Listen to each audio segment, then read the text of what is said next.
அவங்கள நம்பாத, அண்ணன் அண்ணன் தம்பி சொல்றதெல்லாம் நம்பாத, அண்ணங்கள்லாம் சொல்றத நம்பாத, அப்பாவெல்லாம் யாரும் சொத்தா எடுத்துக்க முடியாது அப்படின்னு சொல்லிட்டு, அவர் என்ன பண்றாரு, இதுக்கு வந்து அவர் கேட்கவும் இல்ல எதுவும் திரும்பி. ஆம், அவருடைய ஒரு நாபாகர் வந்து, சரி அப்பன்னா நான் என்ன பண்ணணும் அப்படின்னு கேட்கல. சரி நான் அவங்கள போயிட்டு என்ன ஏமாத்துனாங்களா? அவங்கள நான் என்ன பண்றேன் பாரு அப்படின்னு சொல்லிட்டு அந்த மாரியும் கேட்கல. அவர் வந்து சரி அப்பா என்ன சொல்றாரோ அததான் செய்வேன் அப்படிங்கிற அந்த ஒரு ஆ ஆ என்ன குணம் சொல்றாங்க, ரொம்ப கீழ்ப்படிஞ்சு நடக்கிறது. கீழ்ப்படிஞ்சு நடக்கிற அந்த குணம் இருக்கு. அ அது முழுக்க முழுக்க அவரு அந்த ஆன்மீக இதுலயே இருந்ததுனால, அவருக்கு அந்த அ ஒரு குணம் தானாவே சுபாவம் தானாவே வந்துருச்சு. இப்ப நம்ம வந்து நம்மளுடைய பெரியவங்க, வயதில் முதிர்ந்தவர்கள், பெரியவங்க அவங்கலாம் வந்து ஒரு விஷயம் என்னன்னா, சில சமயம் அவங்க சொல்றதெல்லாம் நமக்கு வந்து அவ்வளோ ஒத்து போகாது. நமக்கு வந்து அ அ இது அ இவங்க சொல்றது மாரி நிஜமாவே நடக்குமா? இவங்க உண்ம தெரிஞ்சுதா சொல்றாங்களா? அப்படிங்கிற மாரிலாம் நமக்கு சந்தேகம் வராது. ஏன்னா, அவங்க அந்த அளவுக்கு தூய்மையா இருப்பாங்க, பெரியவங்களா இருக்கவங்க. அப்படி இருக்கிறனால அவங்கள வந்து ரொம்ப ஈஸியா அவங்களால வந்து நம்ப முடியும். இப்ப இந்த காலத்துல வந்து அந்த மாதிரி உள்ள தூய்மையான வந்து அந்த ஒரு இது அவங்களுக்கு அந்த சுத்தம் அ சுத்தமான மனசு இல்லாததுனால, அ அவங்க அவங்களுக்கு வந்து அந்த தன்னுடைய வாய் வாய் அ இது வார்த்தைகள் இருக்கு இல்லையா? அதெல்லாம் வந்து ச அ முழுமையா வந்து அதுல அதுல சத்தியம் இல்ல. சத்தியம்னா கிருஷ்ணர். எவ்வளோக்கு எவ்வளோ நம்ம கிருஷ்ணர் கூட இருப்போமோ, அவ்வளோக்கு எவ்வளோ நம்முடைய வார்த்தைகளும் சுத்தமா இருக்கும், சத்தியமா இருக்கும். நம்ம கிருஷ்ணருடைய கூட இல்லாம நம்ம வந்து நம்மளுடைய சொந்த விருப்பு வெறுப்பு, நம்மளுடைய சொந்த புலன்பத்துக்காகவும் நம்ம இது பண்ணிட்டு இருந்தோம்னா, நம்மளுடைய வார்த்தைகள்லாம் வந்து பௌதிக நிலையில இருந்து ஒருவித அ மாயை தான், பொய்யா தான் ஆகும் பேசிக்கலி. சரியா? அதனால இவர வந்து இப்ப இவங்க அப்பா வந்து ரொம்ப தூய்மையான மனது உள்ளவர் அப்படிங்கிறதுனால, அவர் சொல்றது வந்து இவருக்கு ஈஸியா அவரால வந்து ஒபே பண்ண முடிஞ்சது. கீழ்ப்படிந்து நடக்க முடிஞ்சது. இவருக்கு அந்த ஒரு குணமும், அவருக்கு அந்த சுபாவமும் வந்துடுது. அந்த ஆன்மீக இதுலயே எப்பவுமே சங்கத்திலேயே இருந்ததுனால, அவருக்கு வந்து அப்பாக்கு என்ன தெரியும்? அவருக்கு என்ன அவருக்கு ஒண்ணும் தெரியாது. அவருக்கு ஒண்ணும் சொத்து கித்து ஒண்ணும் கிடையாது. அவருக்கு ஒண்ணும் மதிப்பு கிடையாது. அப்படின்னு சொல்லிட்டு அந்த மத்த அண்ணன்கள்லாம் மாரி நெனைக்கல அவரு. அவங்கலாம் வந்து சொத்து இருந்தா போதும், அப்பாவ யார் காப்பாத்துவான்னு சொல்லிட்டாங்க, அனுப்பிச்சு விட்டாங்க. இப்போ இவர் என்ன பண்றாரு? இவர் வந்து முழுக்க முழுக்க ஆன்மீக பயிற்சியில இருந்ததுனால, இவருக்கு வந்து அப்பா மேல உள்ள அந்த மதிப்பு, பிளஸ் அவருடைய நம்பிக்கை, அவரு நமக்கு நல்லது தான் செய்வாரு. அவர் செய்யறது எல்லாமே நமக்கு நல்லது தான் அப்படிங்கிறதையும் வந்து இவர் முழுக்க நம்புறாரு. அ அவரு ஏதாவது சொன்னாருன்னா, அது கரெக்ட்டா தான் இருக்கும். அவரு இப்ப இது பண்ணுன்னு சொன்னா கரெக்ட்டா இருக்கும். பண்ணாதன்னு சொன்னா பண்ணக்கூடாது. அந்த மாரி இருக்காரு. அதனால தான் அவரு வந்து அவங்க அப்பா வந்து, "நீ ஏமாத்துறாங்க உன்ன ஏமாத்துறாங்க எல்லாரும். நம்பாத" அப்படின்னு சொன்னதுக்கு அப்புறம் கூட, சரி இப்ப நான் என்ன பண்றதுன்னு கூட அவர்ட்ட கேட்கல. அந்த மனநிலையையும் இவர் அப்பா வந்து புரிஞ்சுகிட்டு, அவருக்கு வந்து ஆ ஆ ஒரு அ அடுத்ததா தான் இந்த இது சொல்றாரு. சரி இந்த பக்கத்துல வந்து ஒரு யக்ஞம் பண்ணுவாங்க. ஆ இங்க இங்க நெறைய ரிஷிகள்லாம் சேர்ந்து யஜ்ஞம் பண்ணுவாங்க. அவங்கலாம் ரொம்ப ரொம்ப புத்திசாலிகள். ஆனாலும் ஒவ்வொரு 6வது நாளும் அவங்க வந்து அ அந்த யஜ்ஞம் பண்ணும்போது எ ஏதோ தப்பு பண்ணிடுவாங்க. அந்த மந்திரம் சொல்றதுலயோ, இல்ல அந்த பூஜை இது அந்த சாங்கியம் செய்றதுலயோ. ஆ அதனால நீ அவங்க கிட்ட போயிட்டு இந்த வைஷ்வதேவருடைய 2 ச வைஷ்வதேவர்னா கிருஷ்ணர் தான். விஸ்வத்துக்கெல்லாம் தேவர். அவருடைய மேல உள்ள 2 ஸ்லோகத்த நீ அவங்களுக்கு சொல்லு. அவங்க வந்து அ அ திருப்தி அடைந்து, அ அவங்க உனக்கு வந்து அந்த ஏதாவது குடுப்பாங்க. என்ன குடுப்பாங்கன்னு சொல்லி ஏதாவது அவருக்கு வந்து அவங்க பரிசா குடுப்பாங்க. அத வச்சு நீ உன்னுடைய வ வாழ்க்கைய நடத்திக்கோ அப்படின்னு சொல்லி சொல்றாங்க. இப்ப அதுக்கப்புறம் தான் இவரு அங்க போறாரு. அதே மாரி ஸ்லோகம் சொல்றாரு. அ அந்த ஸ்லோகங்கள சொன்னோனே அவங்களும் ரொம்ப சந்தோஷமாயிட்டாங்க. சந்தோஷமாயிட்டு கொஞ்சம் நெஞ்சம் பெருசு இல்ல. அவங்களுக்கு வந்து எல்லா கிஃப்ட் வெள்ளி, தங்கம், வைரம் என்னெல்லாம் அவங்களுக்கெல்லாம் குடுத்தாங்களோ, அது எல்லாத்தையுமே இவருக்கு குடுத்துட்டு போயிட்டாரு. இதோடவே கதை முடிஞ்சிரணும் ஆக்சுவலா. ஆனா முடியல இந்த இடத்துல கதை. அதுதான் ரொம்ப அழகான ஒரு விஷயம். ஆ இதுல என்னன்னா, இதுக்கப்புறம் அவர் வந்து எடுத்துக்கிட்டு கிளம்புறாரு. அப்ப வந்து என்ன பண்றாங்க, ஒரு அ இ இ ஒரு கருத்த மேனியுடைய ஒரு பெரிய ஆஜானுபாகுவான ஒருத்தர் வர்றாரு. ம். அவர யாருன்னு சொல்லல இப்ப இந்த ஸ் ஸ்லோகத்துல இதுவரைக்கும். அவர் வந்துட்டு, "இதுல இருக்க இந்த சொத்து இந்த இந்த இதுல இருக்க எல்லா பரிசும் என்னோட இது" அப்படிங்கிறாரு. இப்போ யாராவது ஒருத்தர் அந்த மாதிரி சொன்னா, நம்ம உடனே என்ன செய்வோம்? நம்ம வந்து அவங்களுக்கு மறுப்பு சொல்லும். இல்ல உங்களுக்கு நீங்க என்ன திடீர்னு வந்து புதுசா வந்து கேட்குறீங்க? உரிமை கொண்டாடுறீங்க. இது எனக்கு இவங்கலாம் எனக்கு எனக்கு அந்த ரிஷிகள், முனிகள்லாம் எனக்கு குடுத்துருக்காங்க அப்படின்னு சொல்லிட்டு, நான் சாதாரணமா நமக்கு அங்க தான் சொல்ல தோணும். எதிர்க்க தோணும். இப்போ இதுக்கப்புறம் வர ஸ்லோகம் பாருங்க. இந்த இடத்துக்கு அப்புறம் நாபாகர் எப்படி நாபாகர் எப்படி நடந்துக்கிறாருங்கிறதுல இந்த இந்த இந்த மாதிரியான ஆ சம்பவங்கள் எல்லாமே நமக்கு வந்து அந்த சம்பவத்தினுடைய தூய்மைத்தனத்தையும் சொல்றது மட்டும் இல்லாம, அந்த சம்பவத்துல இன்வால்வ் ஆயிருக்க, ஈடுபட்டிருக்க அந்த கேரக்டர்ஸ்லாம் இருக்காங்க இல்லையா? அந்த பாத்திரங்கள்லாம் இருக்காங்க இல்லையா? அவங்கலாம் எப்படி நடந்துக்கிறாங்க அப்படிங்கிறது மூலமா நமக்கு நடத்தைய சொல்லிக் குடுக்கறது தான் இந்த பாகவதம், பகவத்கீதை, அப்புறம் மகாபாரதம் இந்த மாரி கதைகளுடைய அதிலேருந்து வர்ற அம் அ நமக்கு நம்ம கற்றுக்கொள்ள வேண்டிய பாடங்கள். சரியா? இப்ப இந்த இடத்துல பாருங்க, இதுல இருக்க எல்லா சொத்தும் ஏன்னா என்ன என்ன சொ என் எனக்கு இப்போ சொந்தமானது அப்படின்ட்டு அவர் சொல்றாரு. இப்ப அடுத்தது 7வது ஸ்லோகம் படிங்க. நான் ஸ்லோகம் படிக்கிறேன். யாராவது இது படிங்க. இந்த ஸ்லோகத்துக்குலாம் நீங்க ஒரு விதத்துல பார்த்தீங்கன்னா, ஆ பொருளுரை இல்ல பாருங்க. ஏன்னா இதுல அவ்வளோ ஆழமான விஷயங்கள் இருக்கு. அதெல்லாம் பிரபுபாதர் வந்து நீங்களே கத்துக்கணும். இதுவரைக்கும் சொல்லிக் குடுத்துருக்க அந்த வார்த்தைக்கு வார்த்தை, அப்புறம் மொழிபெயர்ப்ப வச்சு நீங்களே புரிஞ்சுக்கணும். நெறைய விஷயங்கள் அதுல இருக்கு அதெல்லாம் அப்படின்னு சொல்லிட்டு பிரபுபாதர் வந்து நமக்கு அழகா இதெல்லாம் ஆ ச மொழிபெயர்ப்பிலேயே நமக்கு எல்லாத்தையும் குடுத்து விடுறாரு. 7வது ஸ்லோகம். மமேதம் ऋषिभिर्दत्तम् इति तर्हि स्म मानवः स्यान्नौ ते पितरि प्रश्नः पृष्टवान् पितरं यथा. யார் படிக்கிறீங்க? வார்த்தைக்கு வார்த்தையும் மொழிபெயர்ப்பும். வேற யாராவது நான் படிக்கிறீங்களா? படிக்கிறேன் பிரபு. படிங்க. மம எனது இதம் இவை அனைத்தும் ரிஷிபி சிறந்த முனிவர்களால் தத்தம் கொடுக்கப்பட்டன. இது இவ்வாறு தர்கி எனவே ஸ்ம உண்மையாகவே மாணவக நாபாகன் சியாத் நடக்கட்டும் நவ் நம்முடைய தே உமது பிதரி தந்தையிடம் பிரஸ்னக விசாரணை பிருஷ்டவான் அவரும் விசாரித்தார் பிதரம் அவரது தந்தையிடம் யதா கேட்டுக்கொண்டபடி. மொழிபெயர்ப்பு. நாபாகன் கூறினார், மாமுனிவர்கள் இச்செல்வங்கள் என்னிடம் ஒப்படைத்ததால் இவை எனக்கு சொந்தமானவை ஆகும். நாபாகன் இப்படி சொன்னதும் கருப்பு மனிதனும் உமது தந்தையிடம் சென்று இப்பிரச்சனையை நாம் தீர்த்து கொள்வோம் என்று கூறினான். இதை பற்றி நாபாகனும் தன் தந்தையிடம் வினவினார். இது ரொம்ப அழகான விஷயம். இப்ப பாருங்க, இவர் வந்து சொல்றாரு. இவர் வந்து அவர்ட்ட மறுத்து பேசல. அவர் சொல்றாரு, "எங்க அப்பா சொன்னாரு இது மாரி இதெல்லாம் எனக்கு சொந்தமாச்சே" அப்படின்னு. "ஆ உங்க அப்பா சொன்னாரா? அப்ப வா உங்க அப்பாகிட்டயே போய் கேட்போம்" அப்படின்னு சொல்லி அந்த நம்ம அ சிவன் தான். சிவபெருமான் தான். அவரு சொல்றாரு. சொன்னது இவர் வந்து சரி, நம்ம போய் அப்பாகிட்ட கேட்கலாம் அப்படின்னு சொல்லிட்டு போறாரு. இப்போ இதுல என்ன அழகான விஷயம் பாருங்க. இது வந்து அவர் சொன்ன உடனே ஒத்துக்கிட்டு, "இல்ல, இல்ல அது எப்படி நீங்க சொல்ல முடியும்? இதெல்லாம் எனக்கு தான் வந்தது. நான் தான் ஃபர்ஸ்ட் வாங்குனேன். எனக்கு தான் ஃபர்ஸ்ட் வரணும்" அப்படின்லாம் சண்டை போடல அவர்ட்ட. "சரி நீங்க கூட்டு போங்க. அப்பா என்ன சொல்றாரோ, அதுபடி செய்வோம்" அப்படின்ட்டு நாபாகரும் போறாரு.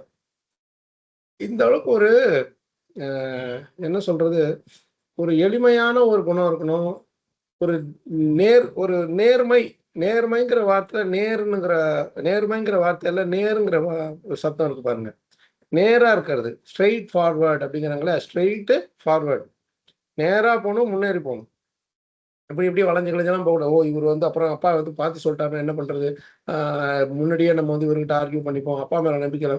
அந்த நேர்மையா இருக்கிறது அப்படிங்கிறதுக்கு வந்து நமக்கு பகவான் மேலயும், பகவானுடைய தூய்மையான பக்தர்கள் மேலயும் உண்மையான நமக்கு வந்து ஒரு தீர்க்கமான நம்பிக்கை இருக்கணும். அவங்க எது செய்தாலும் நம்ம நல்லதுக்கு தான் செய்வாங்க அப்படிங்கிற அந்த நம்பிக்கை வேணும். அந்த நம்பிக்கை போயிடுச்சுன்னா, அதுக்கப்புறம் ஒண்ணுமே செய்ய முடியாது நம்மளால. இவர் தன்னுடைய தந்தைய முழுக்க முழுக்க நம்பினனால தான் இவருக்கு வந்து அ யாருமே எதிர்பார்க்காத அளவுக்கு அவருக்கு அ ஒ ஒரு அ வெற்றி கிடைக்குது அவருக்கு. நீங்க பார்த்தீங்கன்னா. ம். இங்க பாருங்க. எ ஆ 2 பேரும் உடனே அவங்க அப்பா கிட்ட கிளம்பி போறாங்க. அப்பா பேரு என்ன? நபகர். இப்ப 8வது ஸ்லோகம் படிக்கணும். यज्ञवास्तुगतं सर्वं उच्छिष्टं ऋषयः क्वचित् चक्रुर्हि भागं रुद्राय स देवः सर्वमर्हति.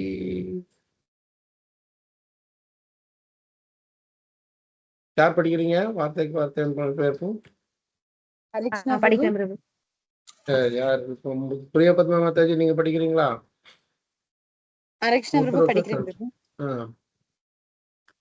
யக்ஞவாஸ்து கதம். யக்ஞவாஸ்து கதம். யாகசாலைக்கு சொந்தமான பொருட்கள் சர்வம் அனைத்தும் உச்சிஷ்டம். எஞ்சி இருப்பவை ரிஷய மாமுனிவர்கள் வஷித் சில சமயங்களில் தஜ்ய யாகத்தில் சக்ரு செய்தனர். ஹி உண்மையில் பாகம் ருத்ராய சிவபெருமானுக்கு ச அந்த தேவர் சர்வம் அனைத்திற்கும் அர்கதி உரியவர். மொழிபெயர்ப்பு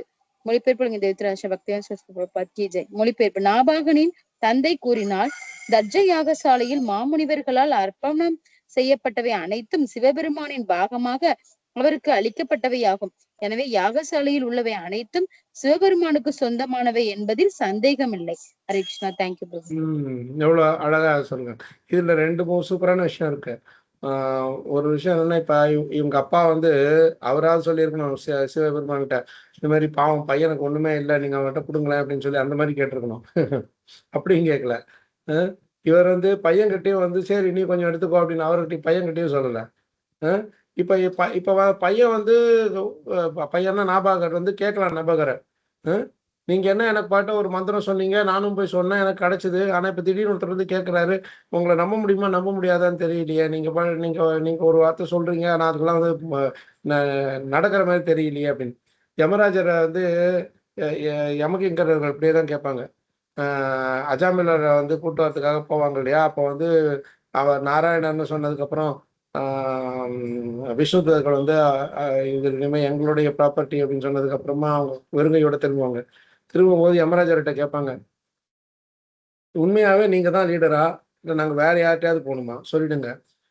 நீங்க சொல்றீங்கன்னு சொல்லிட்டு நாங்க பாட்ட போய் ஒருத்தரை கூட்ட போறோம், அங்க வேற யாரோ 2 பேர் உங்களுக்கு இது மாதிரி இந்த மனிதர் மேல இந்த ஆசான் மேல உரிமை கிடையாது, அவர் பெரிய பக்தர் அவரு அப்படின்னு சொல்றாங்க. அப்படிதான் நாங்க அவங்க சொல்றதையே கேட்டுப்போம். உங்களுக்கு மேல ஒரு தலைவர் இருந்தாருன்னா நீங்க சொல்றது நாங்க ஏன் கேட்கணும் அப்படின்னு சொல்லி அவர் மேலேயே ஒரு மாதிரி கம்ப்ளைண்ட் பண்ற மாதிரி பேசுவாங்க. அது மாதிரி இல்லாம சாதாரணமா நம்மளோட மேல தலைமையா இருக்கவங்க ஒரு விஷயம் சொல்றாங்க, நீ இதை செய்ய அப்படின்னு செஞ்சா உனக்கு இது கிடைக்கும் அப்படின்னு சொல்றாங்க. நீங்களும் சிறமேற் கொண்டு அதை செய்யறீங்க, அதுக்கப்புறம் அவங்க சொன்ன மாதிரி ஆனா கிடைக்கல நமக்கு. இப்ப என்ன பண்ணுவோம், நமக்கு மேல இருக்கவங்க மேல உள்ள நம்பிக்கை இழந்துரும். கரெக்டா? நீங்க சொன்னீங்கன்னா நான் செஞ்சேன், ஆனா நீங்க சொன்ன மாதிரி நடக்க மாட்டேங்குது, அது எனக்கு கிடைக்க வேண்டியது கிடைக்கலையே அப்படின்னு சொல்லிட்டு அவங்களால நம்பிக்கை போயிடும். அதனாலதான் பக்தர்கள் மாதிரிலாம் நம்ம நிறைய பேர் தேவர்கள்ட்ட போய் வேண்டுறாங்க, கிருஷ்ணர்கிட்ட கூட போய் வேண்டுறாங்க. ஆனா வேண்டுறதுன்னா வேண்டுற மாதிரி கிடைக்க மாட்டேங்குது எல்லா தடவையும். சில சமயம் கிடைக்குமா இருக்கும், சில சமயம் கிடைக்காது, நிறைய தடவை கிடைக்காது, வாட் எவர். அது மாதிரி இருக்கும்போது நமக்கு அவங்க மேல இவர் போயிட்டு நம்ம இவ்வளோலாம் இதெல்லாம் டொனேஷன்லாம் பண்றோம், இதெல்லாம் விரதம்லாம் பண்றோம், கடைசியில் நமக்கு தேவையான கிடைக்க மாட்டேங்குது அப்படின்னு சொல்லிட்டு நம்பிக்கை போயிடும் இல்லையா?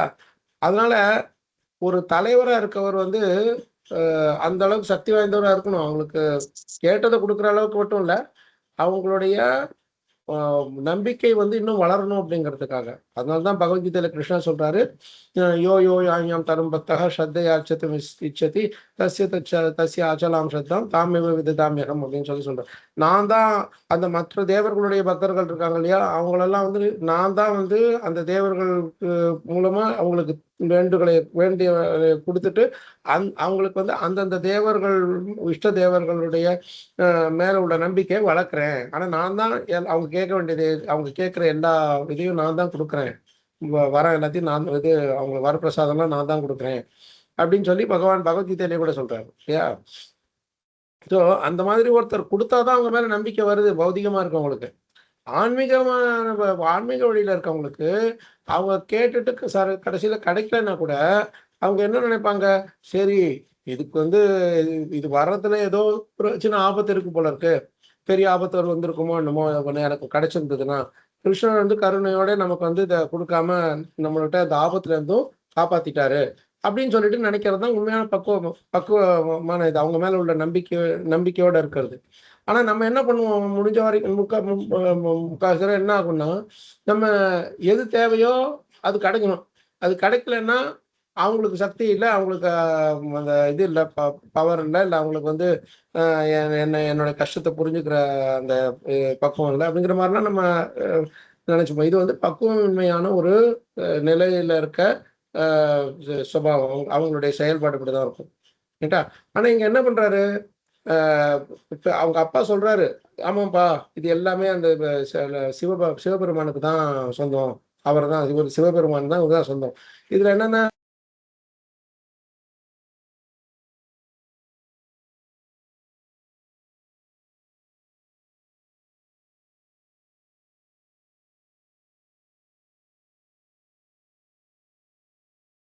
ஹரே கிருஷ்ணா, கேக்குதா நான் பேசுறது?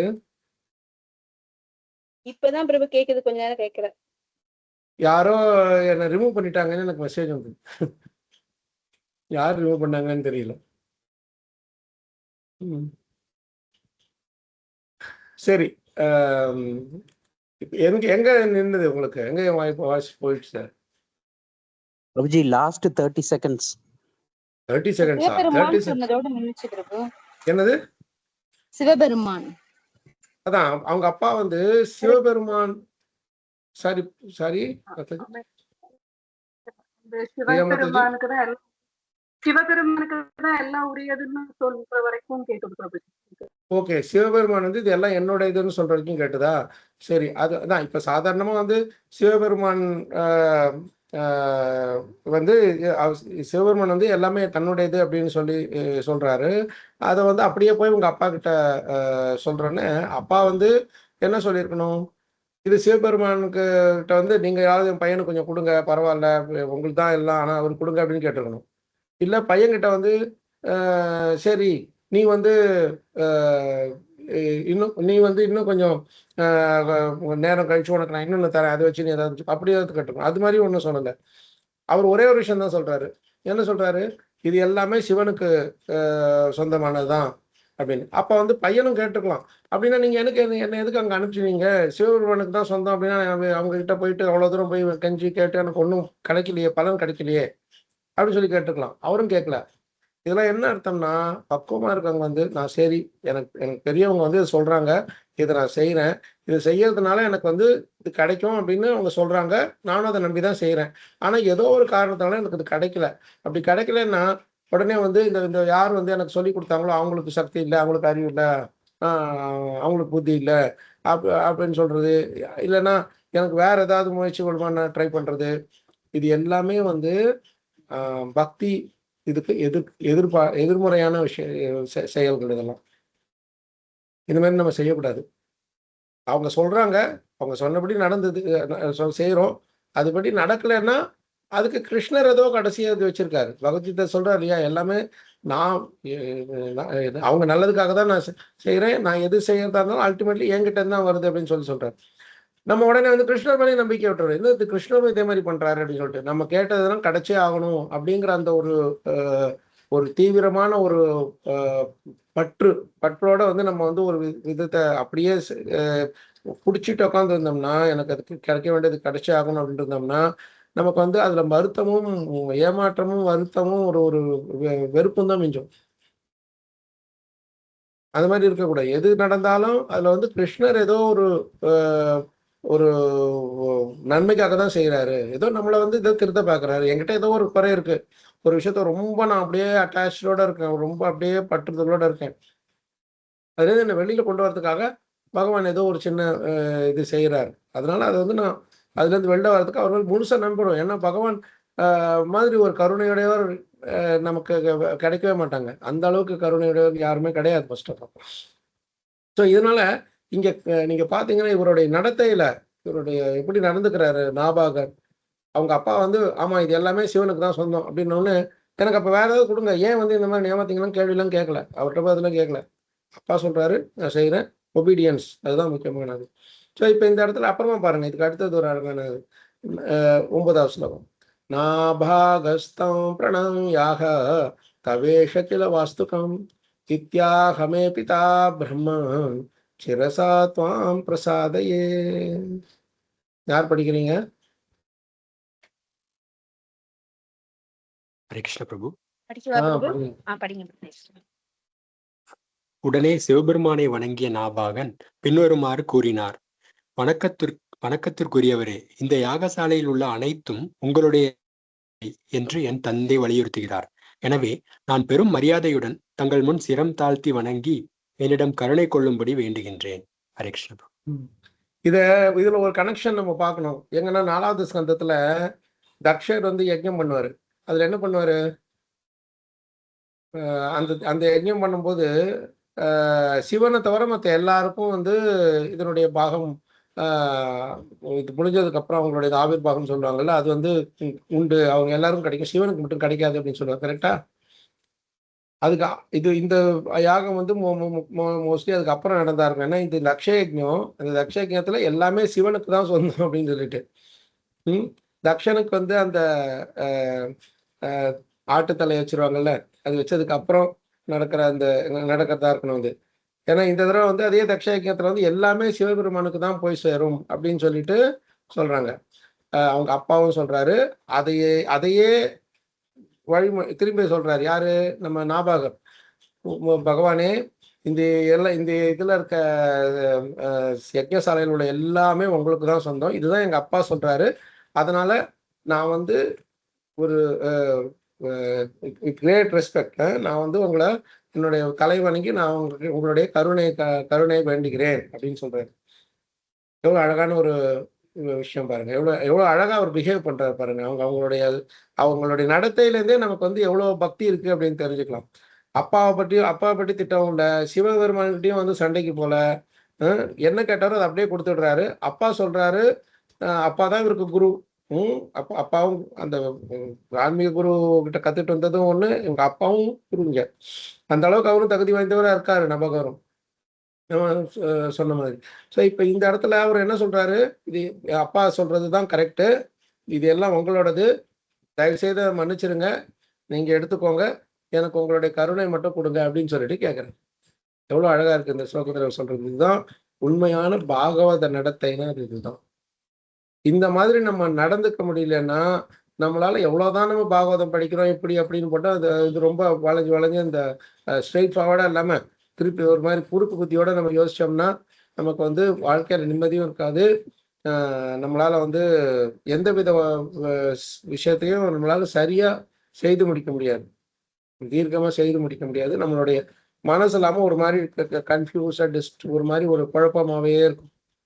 சரி, இது அவருக்கு தான் சொந்தம்னா எடுத்துக்கிட்டோம். அப்ப எனக்கு ஏதாவது வழி வச்சிருப்பாரு கிருஷ்ணன்.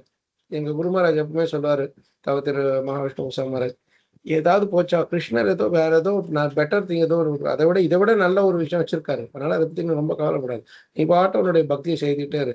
இது போச்சுன்னா இதுக்கப்புறம் வேற ஏதோ பெரிய விஷயம் இன்னும் பெரிய இது ஒன்று கொடுக்க போறாரு அப்படின்னு அர்த்தம். அதனால பொறுமையா இரு, டோன்ட் வரி அப்படிம்பாரு, கவலைப்படாத அப்படிம்பாரு.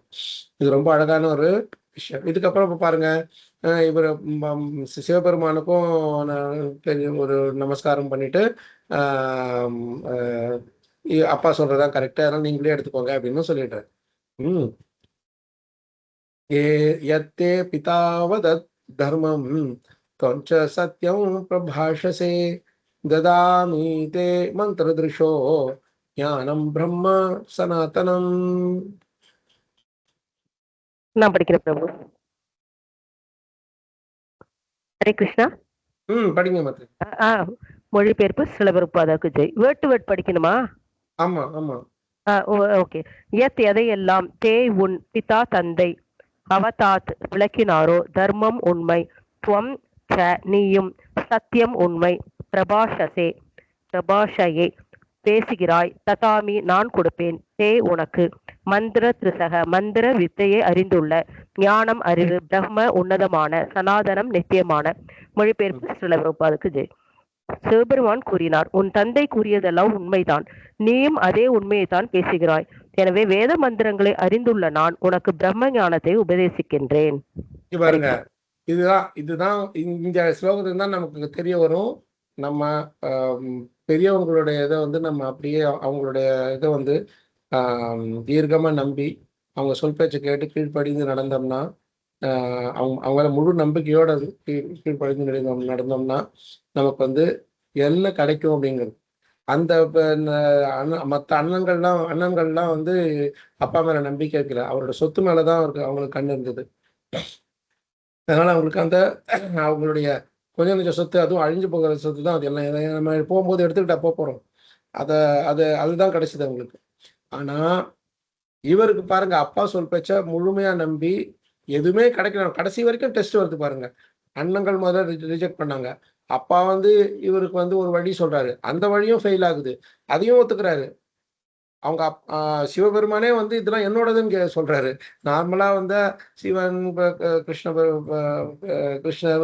யாராவது அவங்கெல்லாம் வந்தாங்கன்னா, அவங்க திருப்தி அடைந்தாங்கன்னா அவங்க தான் கொடுப்பாங்க. சரி எந்ததான் ஆனா நீ எடுத்துக்கோ அப்படிம்பாங்க. இந்த இடத்துல சிவபெருமானும் ஒரு டெஸ்ட் வைக்கிறாரு.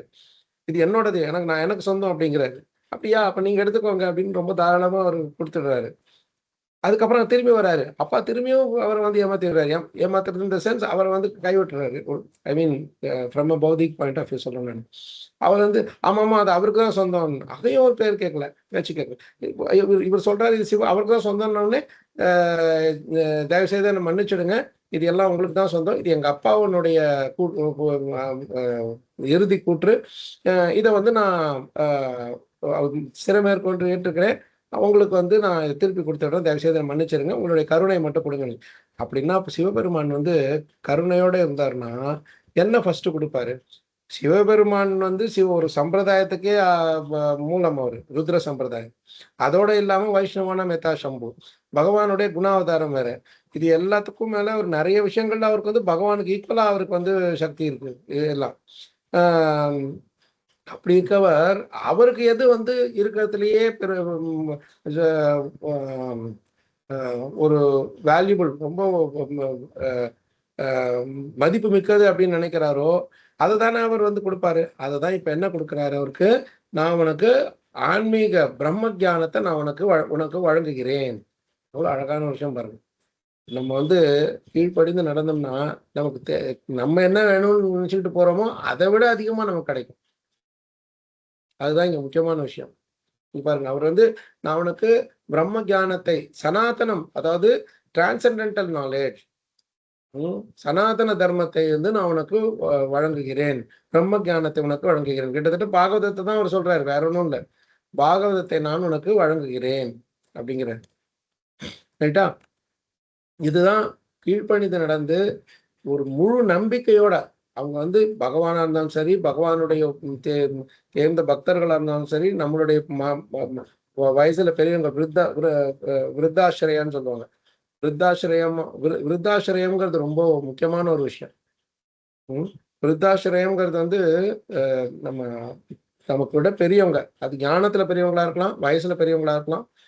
ரெண்டு விதத்துல இருந்தாலும் அவங்களுடைய ஷெல்டர், அவங்களுடைய ஆசிரியத்துல வந்து நம்ம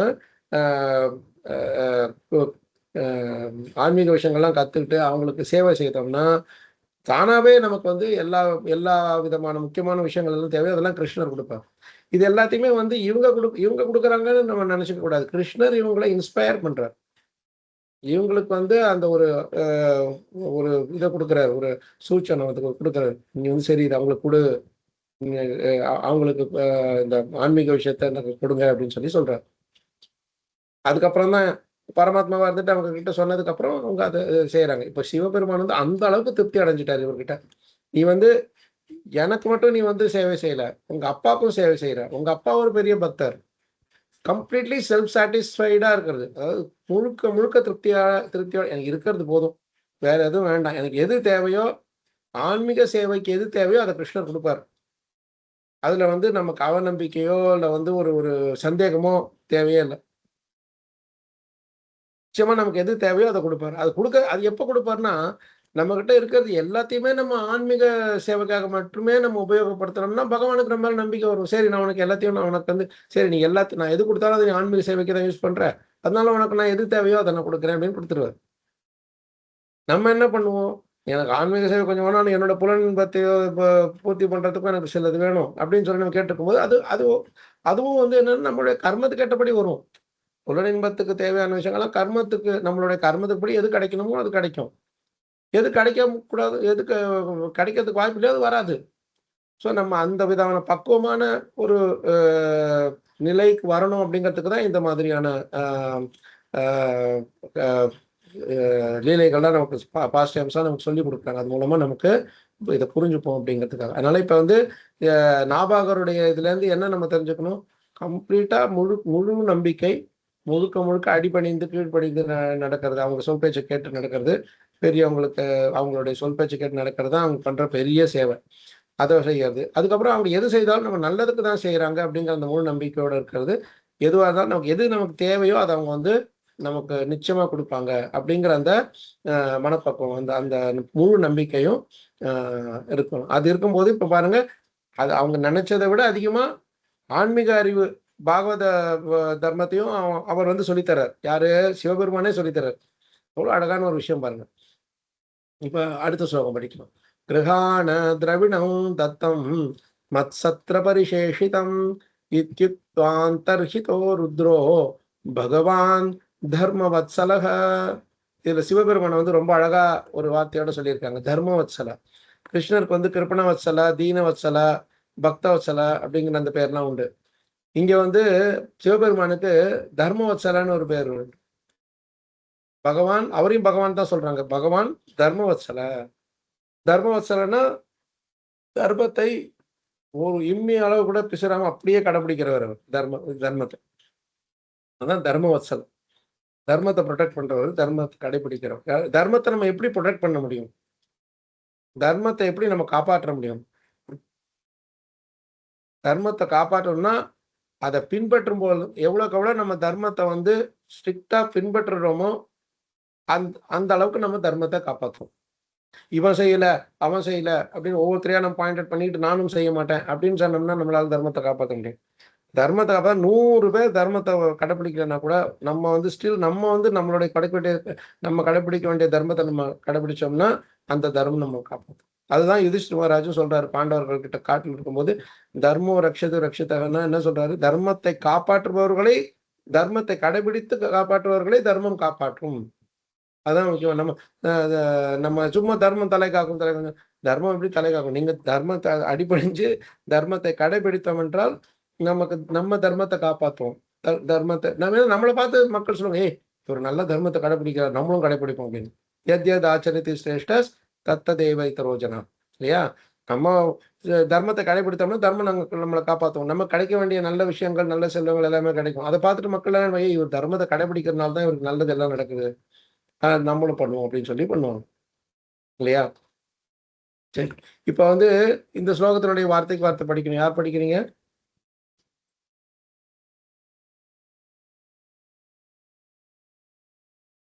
நான் படிக்கிறேன் பிரபு. மிகான தயவு செய்து இப்பொழுது எடுத்துக்கொள். திரவீனம் எல்லா செல்வங்களையும் தத்தம் நான் உனக்கு கொடுக்கிறேன். மத் சத்ர பரிசேஷிதம் என் சார்பாக செய்யப்பட்ட யாகத்தில் எஞ்சி இருப்பதை. திதி உகுத்வா இப்படி பேசிய பின் அந்தர்ஹித மறைந்தார். ருத்ர சிவபெருமான் பகவான் மிகவும் சக்தி வாய்ந்த தேவரான தர்மவத்சல சமய கோட்பாடுகளை பின்பற்றும். மொழிபெயர்ப்பு. சிவபெருமான் கூறினார், யாகத்தில் எஞ்சியுள்ள எல்லா செல்வங்களையும் நான் உனக்கு அளிப்பதால் இப்பொழுது அவற்றை நீ எடுத்துக்கொள்ளலாம். இவ்வாறு கூறிய பின் சமய கொள்கைகளை நன்கு அனுஷ்டிப்பவரான சிவபெருமான் அங்கிருந்து மறைந்தார். இவருங்க எவ்வளவு அழகான விஷயம். அவருக்கு ஆன்மீக ஞானத்தை மட்டும் கொடுக்கல, அவருக்கு கடைசியில கிடைக்க வேண்டிய எல்லா அந்த சொத்து, அந்த அந்த பரிசு பொருள் எல்லாத்தையும், விலை உயர்ந்த இது எல்லாத்தையுமே வந்து தங்கம், இது எல்லா ரத்னம், வெள்ளி, இது என்ன இதெல்லாம் இருக்கோ, பெரிய பெரிய சொத்து இதெல்லாம் இருக்கோ, பரிசுகள்லாம் இருக்கோ, அது எல்லாத்தையுமே இவர் வந்து கொடுத்துடுறாரு. யாரு? சிவபெருமான். சிவபெருமானுக்காரெல்லாம் வச்சுட்டு என்ன பண்ண போறாரு? அவர் தலைக்கு மேல ஒரு ரூஃப் கூட இல்லாம மரத்து கீழே உட்காந்துட்டு பாகவதம் படிக்கிறார் கைலாசத்துல. இல்லையா? அந்த அளவுக்கு அவர் வந்து பற்றற்று இருக்கவர். ஆனா அவர் இங்க ஒரு டெஸ்ட் பண்றதுக்காக அவர் வந்து இது பண்றாரு. டெஸ்ட் பண்றதுன்னா அவரை டெஸ்ட் பண்ணல, அவரை டெஸ்ட் பண்ற மாதிரி அந்த இது மூலமா பாரு, இப்படிப்பட்ட ஒரு பக்தருக்கு வந்து இந்த மாதிரியான ஒரு சுபாவம் இருந்ததுன்னா அவங்களுக்கு நான் என்னத்தை கொடுப்பேன், என்ன கொடுப்பேன் அவங்களுக்கு அப்படின்னு நமக்கு வந்து இந்த உதாரணத்தின் மூலமாக நமக்கு ஒரு ஒரு கோடிட்டு காட்டுறாரு. நீங்களும் இது மாதிரி இருந்தீங்கன்னா உங்களுக்கு நான் கொடுப்பேன் அப்படின்னு சொல்லி. நிறைய பேர் சிவன்கிட்ட போயிட்டு எனக்கு பெரிய இது சொத்து கொடுங்க, சுகம் கொடுங்க, எனக்கு எல்லாத்தையும் வியாபாரத்தில் நல்ல எது வரணும் அது வரணும்லாம் சொல்லிட்டு போய் நிறைய பேர் அவர்கிட்ட வேண்டுறாங்க. ஆனால் அவங்களுக்கெல்லாம் சிவபெருமான் வந்து தனியாக இன்னும் இது பண்ணிலாம் கொடுக்க மாட்டாங்க. அவங்க கர்மத்துப்படி அவங்களுக்கு கிடக்க வச்சிருக்கிற அவ்வளோதான். எக்ஸ்ட்ராவெல்லாம் கொடுக்கறது கிடையாது. கர்மத்தை இருந்தால் கொடுக்க போகுது. ஆனால் பக்தியோடய நம்ம சிவபெருமானை நெருங்கணும்னா நமக்கு இங்கே பாருங்க, இந்த இடத்துல அழகான ஒரு விஷயம் என்னன்னா, முதல்ல ஆன்மீக ஞானத்தை தான் கொடுத்தாரு. அதுக்கப்புறம் தான் அவர் வந்து அவருக்கு தேவையான பரிசு பொருட்கள்லாம் கொடுக்குறாரு, சொத்து அதெல்லாம் கொடுக்குறாரு. இல்லது என்ன தெரிஞ்சுக்கணும் நம்ம யாரால சொல்ல முடியுமா?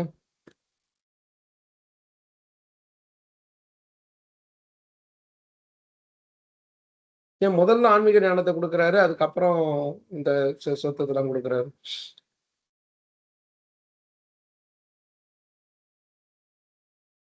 ஞானம் இருந்ததுதான் பிரபு. சப்போஸ் ஒரு நிமிஷம், சப்போஸ் அவர் வந்து ஞானத்தை மட்டும் கொடுத்துட்டு இப்ப அந்த அவர் பாட்டு அந்த அந்த ஆவிர்வாதத்தை எல்லாத்தையும் எடுத்துட்டு போயிருந்தாருன்னா இதையும் யோசிக்கணும் இல்லையா? சரி, இப்ப சொல்லுங்க மாதாஜி. இப்ப இந்த ஆன்மீக ஞானம் கொடுத்தாதான் அந்த செல்வத்தை தவறா பயன்படுத்தாம அதுல பற்றோடு இருக்க மாட்டாங்க, பற்றற்று இருப்பாங்க. ஆன்மீக ஞானத்தை கொடுத்ததுக்கு அப்புறம் தான் அவர் வந்து என்ன சொல்ற, அதுக்கப்புறம் அந்த பற்றே இருக்காது. இது என்னோடது அப்படின்னு சொல்லிட்டு அந்த பற்று இருக்காது. அதனாலதான் முதல்ல ஆன்மீக ஞானத்தை கொடுத்துட்டு அதுக்கப்புறமா கிருஷ்ணர் தான் எப்பவுமே நமக்கு வந்து என்ன பண்ணுவாருன்னா, நம்ம முதல்ல ஒரு விஷயத்த நம்ம ரொம்ப ஒரு பெரிய ஆசக்தியோட நம்ம போய் அவர்கிட்ட கேட்போம், இது கிடைச்சே ஆகணும் அப்படின்னு சொல்லிட்டு. அதை வந்து அப்படியே கிடைக்காம அப்படி இப்படி இப்படி இப்படி அவங்கள வந்து இது பண்ணிக்கிட்டே இருப்பாரு, ஏமாத்திக்கிட்டே இருப்பார், கொடுக்காம கொஞ்சம் டிலே பண்ணி அப்புறம் இது வேண்டாம்ப்பா, இது எனக்கு வேண்டாம், நீங்களே வச்சுக்கோங்க, தேவையே இல்லை அப்படின்னு சொல்லும் போது அதுக்கப்புறம் அது நமக்கு தேவையானதை விட அதிகமாக கொடுப்பாரு. ஏன்னா அந்த அந்த விரக்தி வந்ததுக்கு அப்புறம் அதை நம்ம தவறான விதத்துல உபயோகப்படுத்த மாட்டோம், நம்மளுடைய புலனின்பத்துக்காக உபயோகப்படுத்த மாட்டோம். கிருஷ்ணருக்கு அந்த கான்ஃபிடன்ஸ் வந்துடும், நம்ம நம்பிக்கை வந்துடும். சரி, தவறா உபயோகிக்க மாட்டாங்க, நிறைய எவ்வளவு சொத்து கொடுத்தாலும் அதுக்கப்புறம் அது என்னோட இதுக்கு இதுதான் உபயோகிப்போம், அதனால அவன் இன்னும் கர்மம் வராது. தவறான விதத்துல உபயோகப்படுத்துறது அப்படின்னா புரிஞ்சுக்க வேண்டியது என்னன்னா, நம்ம புலனின்பதுக்காக பயன் பண்ணி மேல மேல கர்மத்தை நம்ம வந்து சேர்த்துக்கணும். அதுதான் தவறானது உபயோகப்படுத்த அர்த்தம். அவங்க மேல மேல நம்ம கர்மத்தை நம்ம சேர்த்துக்கிட்டோம்னா திரும்ப இங்கே தான் இருப்போம், நம்ம சேவைக்கு வரமாட்டோம், பக்தி சேவையில வரமாட்டோம். அதுதான் பகவானுக்கு நம்ம மேல உள்ள ஒரு கவலை. இவன்கிட்ட நம்ம நிறைய கொடுத்தோம்னா இவன் வந்து ரொம்ப அப்படியே பௌதிக இதுல முழுக்க போயிட்டான்னா அதுக்கப்புறம் கர்மத்தை இதுல தானே மாட்டிப்பான், அப்புறம் இவனை நான் எப்படி திரும்பி அவனை மேல கொண்டு வர்றதுன்ட்டு பகவானுக்கு நம்ம மேல ஒரு ஒரு கவலை இருக்காது, ஒரு பயம் இருக்கு. பயம் சொல்ல முடியாது, ஒரு வித கவலை இருக்கு, இந்த மாதிரி போயிட்டானா என்ன பண்றது அப்படின்னு சொல்லி. நம்மளுடைய உண்மையான பாசமிக்க தந்தை அவர் தானே, ஆன்மீகத்துல முழுமுதற் கடவுள் பிளஸ் தந்தை அவர் தானே. அவருக்கு தந்தைக்கு சாதாரணமா அந்த ஒரு இது இருக்கும் இல்லையா, ஒரு பயம், ஒரு ஒரு கவலை இதெல்லாம் இருக்கும் இல்லையா தன்னுடைய மகன்கள் மேல. அது மாதிரி தான் அவருக்கு. அதனாலதான் என்ன பண்றாரு, முதல்ல பற்று வராம இருக்கிறதுக்கு ஆன்மீக ஞானத்தை கொடுத்துருவாரு. அதுக்கப்புறமா என்ன வேலையோ அதெல்லாம் நமக்கு தேவையை விட அதிகமாவே கொடுத்துடுவார். இப்ப பாருங்க, அந்த அண்ணங்களுக்கெல்லாம் வந்து அவங்க நினைச்சது மட்டும்தான் கிடைச்சது. இவருக்கு என்ன கிடைச்சது, நாபாகருக்கு ஆன்மீக ஞானமும் கிடைச்சது, சிவபெருமானுடைய கருணையும் கிடைச்சது, ஆசீர்வாதமும் கிடைச்சது. அதோட இல்லாம எல்லா சொத்தும் இல்லாம அவருக்கு வந்துருக்கு. அந்த அது அந்த சொத்தை வந்து இவர் தானா கொண்டு வந்திருந்தாருன்னா அதுல ஸ்டில் கொஞ்சம் ஒரு சின்ன பயம் இருக்கும். அது வந்து இவரு அந்த வர அந்த பரிசு பொருட்கள் வந்து விலை உயர்ந்த இதெல்லாம் வந்து அதை நம்ம கையில் வச்சிருக்கும் போது நமக்கு சில சமயம் நமக்கே தோணும், இது யூஸ் பண்ணி கொஞ்சம் ஏதாவது பண்ணிக்கலாம், ஒரு இன்னும் கொஞ்சம் இந்த புலன்பதுக்காக போய்க்கலாம், இங்கே கொஞ்சம் என்ஜாய் பண்ணிக்கலாம், அங்கே கொஞ்சம் தோணும். ஆனா சிவபெருமான் ஆசீர்வாதம் பண்ணி அதை கொடுத்ததுக்கு அப்புறம் அதை வந்து நம்ம தப்பான வழியில உபயோகிக்க மாட்டோம். அது பகவத் பக்தி சேவையில தான் உபயோகப்படுத்தும். அது ஏன்னா சிவபெருமானே இது பண்ணி பிளஸ் பண்ணி கொடுத்துருக்காரு, ஆசீர்வாதம் பண்ணி கொடுத்துருக்காரு. ஸோ நம்ம எப்பெல்லாம் நம்ம வந்து பகவான் தான் இதை நமக்கு கொடுத்துருக்காரு அப்படின்னு நம்ம நினைச்சிட்டு இருக்கோமோ அப்பெல்லாமே அதை வந்து நம்ம ஆன்மீக சேவைக்கு மட்டும்தான் அதை யூஸ் பண்ணுவோம். இந்த நேரத்தை நமக்கு வந்து இந்த 1/2 மணி நேரம் 1 மணி நேரத்தை வந்து பகவான் தான் நம்ம கொடுத்துருக்காரு அப்படின்னு நம்ம நினைச்சோம்னா, அதை முழுமையா நம்பினோம்னா அதை நம்ம வந்து பகவானுடைய சேவைக்காகவும் பகவானுடைய திருப்திக்காகவும் அவருடைய ஆனந்தத்துக்காகவும் தான் நம்ம யூஸ் பண்ணுவோம். அவரோட சந்தோஷத்துக்கு அவருக்கு சந்தோஷம் கொடுக்கணும்னு தான் நம்ம அது எப்படி நான் என்ன பண்ணா பகவானுக்கு சந்தோஷமா இருக்கும் அப்படின்னு நினைச்சு நம்ம அதை யூஸ் பண்ணணும். அது நம்மளுடைய நியத் கடமைகளை நம்ம செய்யறதுலையும் சேர்த்தி. இப்போ எனக்கு வந்து 9:30 மணிக்கு எனக்கு மீட்டிங் இருக்கு அப்படின்னா நான் 9:45 வரைக்கும் கிளாஸ் இங்கே கொடுத்துருந்தேன்னா பகவானுக்கு திருப்தி இருக்காது. ஆஃபீஸ் மீட்டிங் என்னவோ அதுக்கு போகணும் அப்படின்னா கரெக்டாக அதை முடிச்சுட்டு நான் கிளம்பணும். உங்களுக்கு ஏதாவது வீட்டில் யாராவது வெயிட் பண்ணிட்டு இருக்காங்க சமைச்சு கொடுக்கணும் அப்படின்னு இருந்ததுன்னா நீங்கள் அதுக்கு போகணும். அது முக்கியமான விஷயம், அது பண்ணணும். இல்லை நான் பாகவதம் கிளாஸ் கேட்டுட்டு இருக்கேன், நீங்கள் வெயிட் பண்ணுங்க, பசிச்சா பரவாயில்ல அப்படின்லாம் சொன்னோம்னா அது பகவானுக்கு பிடிக்காது. அதே மாதிரி பெரியவங்களுடைய வார்த்தைகளை வந்து நம்ம புரிஞ்சு கேட்டு நடந்துக்கணும் அப்படிங்கிறதும் ரொம்ப முக்கியமான விஷயம். அது பெரியவங்கன்னா நம்ம வயசுல பெரியவங்க மட்டும் தான் நினைச்சிட்டு இருக்கோம். அப்படி கிடையாது. 2 விதமான பெரியவங்க இருக்காங்க, வயோவிருத்தா, ஞான விருத்தா. வயோவிருத்தான்னா வயசுல நம்மளோட பெரியவங்க, முதிர்ந்தவர்கள். அவங்க குருமராஜ் எப்பவுமே சொல்லுவார், வயசுல பெரியவங்கன்னா எப்படி மகாராஜ் அப்படின்னு எப்படி கண்டுபிடிக்கிறதுன்னு கேட்டால், உன்னை விட ஒரு நாள் பெரியவங்களா இருந்தால் கூட உன்னை விட அவங்க பெரியவங்க நினைப்பாங்க. ஏன்னா ஒரு நாள் உன்னை விட எக்ஸ்ட்ரா இந்த உலகத்துல அவங்க வாழ்ந்திருக்காங்க, அந்த அனுபவம் அவங்களுக்கு இருக்கு. அவங்க கிட்ட இருந்து கேட்டு தெரிஞ்சுக்கிறது ரொம்ப நல்லது. ஏன்னா வயசுல பெரியவங்களா இருக்கவங்க எப்பவுமே நம்ம கூட இருக்க போறது இல்லை. அவங்க ஒரு காலத்துல நம்மள்கிட்ட போயிட்டு அதுக்கப்புறம் நம்ம நினைச்சாலும் அவங்க கிட்ட இருந்து அவங்களுடைய என்ன அந்த உலக அனுபவம் என்ன அப்படிங்கிறது வந்து கேட்டு வாங்க முடியாது நம்மளால. முடிஞ்ச வரைக்கும் அதனாலதான் வயோவிருத்தாங்கிறவங்கள. 2வது ஞான விருத்தா. ஞான விருத்தாங்கிறவங்க எப்படின்னா வயசுல சின்னவங்களா இருப்பாங்க, ஆனா தன்னுடைய சாஸ்திர அனுபவம் பிளஸ் அதை வந்து இந்த உலகத்தோட ரிலேட் பண்ணி பார்க்குற அந்த அனுபவத்துல முதிர்ந்தவங்களா இருப்பாங்க. பாகவதத்தை வந்து ப்ராக்டிக்கலா அப்ளை பண்ணி அது எதனால இது நடக்குது, எதனால இது நடக்கல, எப்படி பண்ணா இது நடக்கும், எப்படி பண்ணா இது நடக்காது, அது எல்லாத்தையுமே வந்து அவங்க சாஸ்திர கூற்றுகள் மற்றும் உலகத்துல தான் வந்து அந்த அனுபவத்துல வந்து பண்ணியிருக்க மாட்டாங்க, அனுபவப்பட்டிருக்க மாட்டாங்க. ஆனா உலகத்துல மற்றவங்க எல்லாம் அனுபவிக்கிறத பார்த்து அவங்களுடைய நடத்தை அனுபவம் அதெல்லாம் பார்த்து அது மூலமா அவங்களுக்கு வந்து ஒரு வித கன்க்ளூஷன், அது என்ன சொல்லுவாங்க, கூற்று, அந்த அந்த ஃபைனல் கன்க்ளூஷன் அவங்களுக்கு தெரியும். அது தெரியறதுனால அவங்க வந்து ஓகே இது இந்த மாதிரி பிரச்சனை இருந்தால் அவங்களுக்கு ஹெல்ப் பண்ணலாம் அப்படிங்கிற மாதிரி சில விஷயங்கள்லாம் சொல்ல முடியும் அவங்களால. அதனாலதான் நீங்க பாத்தீங்கன்னா சுகதேவ கோஸ்வாமியும் வயசுல சின்னவர் தான், ஆனாலும் அவரால் வந்து எல்லா விதமான இதையும் பாகவத்தை கொடுக்க முடியும். ஏன்னா ஒரு அனுபவம்னா சொந்தமா அதை வந்து நம்ம அனுபவிக்கணும்னு மட்டும் கிடையாது, மற்றவங்க அனுபவிக்கிறத பார்த்து அது மூலமா தெரிஞ்சுக்கிறதும் ஒரு வித அனுபவம் தான். இப்போ ஒருத்தர் திருடுறான், பிரபுபாதர் இது உபதேசாமிரத்துல சொல்லியிருப்பாரு, ஒருத்தர் திருடிட்டு ஜெயிலுக்கு போயிடுறான், அங்க அடிக்கிறாங்க, அவனை நல்லா பனிஷ் பண்றாங்க. அப்போ வந்து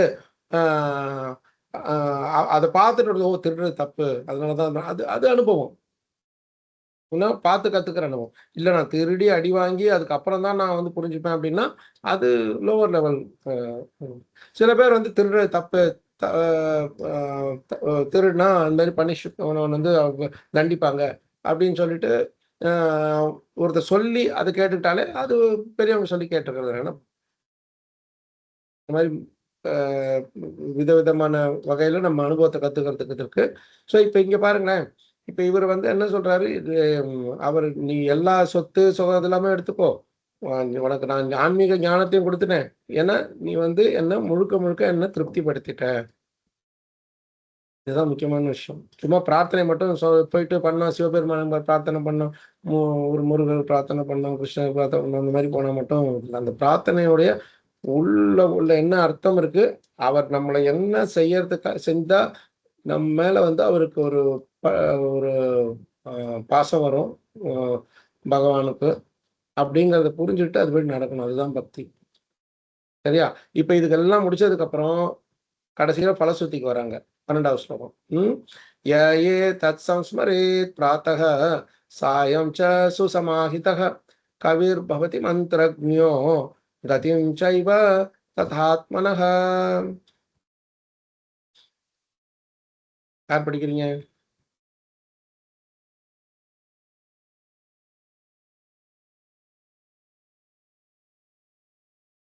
பிரபு.